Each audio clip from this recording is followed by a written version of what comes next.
আসসালামু আলাইকুম রহমতুল্লাহ। সম্মানিত দর্শকবৃন্দ, হোসেনপুর উপজেলার চর কাটিহারি গ্রামে আছি। আমরা এখানে এসে যে জিনিস আমাদের চোখে পড়েছে, যে বিষয়টি আমাদের চোখে পড়েছে, আমরা দেখছি যে একটি দোকান। এই দোকানের মালিক একজন অসুস্থ প্রতিবন্ধী। প্রতিবন্ধী থাকা সত্ত্বেও তিনি তার দোকান দাঁড়ি করেই তার সংসার চালান এবং পাশাপাশি উনি প্রায় ৩০ বছর যাবৎ এই ছোট্ট দোকানটি তিনি চালাচ্ছেন। তার নাম টুটুল মিয়া। টুটুল মিয়াই চিনে এলাকাতে সবাই। যেহেতু তিনি শারীরিক প্রতিবন্ধী, আমরা যেই জিনিসটি দেখি সাধারণত অনেক মানুষ ভালো থাকা সত্ত্বেও অনেকে কাজ করতে অক্ষম, কাজ করতে চায় না এবং যুব সমাজ বিভিন্ন ধাপে ধাপিত হয়ে যাচ্ছে, খারাপ দিকে যাচ্ছে।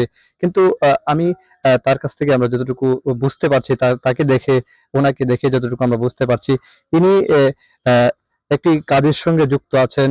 তিনি নিজে কর্মসংস্থান কাজ করছেন, দোকানদারি করছেন। আসলে দোকানদারি নিজে যতটুকু করেন, উনার দোকান থেকে মানুষে অনেক কিছু নিয়ে যায় এবং তারপর টাকা দেয়।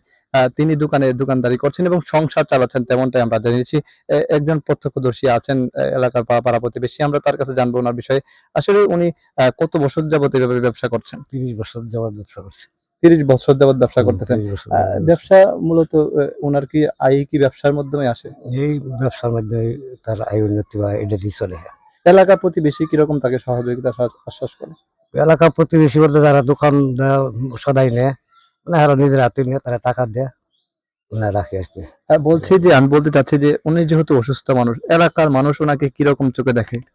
তারা ভালো চোখে দেখে। অনেকেই তো ক্রিটিসাইজ করে, অনেকেই টিটকারি মারে, এমন কিছু নাই তো? না, এরকম কিছু না। সবাই ভালোবাসে? সবাই ভালোবাসে তারে। সম্মানিত দর্শকবৃন্দ, টুটুল হোসেন ভাইকে সবাই এলাকাবাসী সবাই ভালোবাসে, তিনি তেমনটাই বলছেন। যেহেতু তিনি শারীরিক অসুস্থ, তিনি ৩ ভাই ১ বোন, এক ভাইয়ের মধ্যে তিনিই সবার বড়। তিনি সংসারের সবার দায়িত্ব নেন এবং আমরা দেখছি যে তার এই সময়ের মধ্যে তার যে দায়িত্ব দেখছি যে দোকানদারি করে তার এই সংসার চালান। তার বাবাও অসুস্থ মুরব্বি।